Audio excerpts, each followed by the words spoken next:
আমি জানি।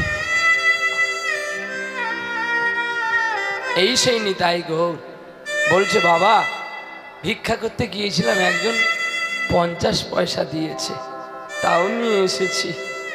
ভগবানকে অচল পয়সাটা কেন দিলি? নাই বা দিতে পারতিস? যে পয়সাটা তোর গোবিন্দ সেবা হয় না, ওই সেবা দিয়ে ভগবানকে আর ছোট করিস না রে। এতে অনেক কষ্ট হবে। বাবা মা তোমাদের খুব ভালো নাম রেখেছে, নিতাই গৌর। কেউ না আসলেও আমি আসবো রে তোদের হরিবাসরে। তোরা দিস আর না দিস, আসবো। আরে জীবনে লটারি খেলতে কি কত লোক মদ খেতেও টাকা ফুটিয়ে দেয়।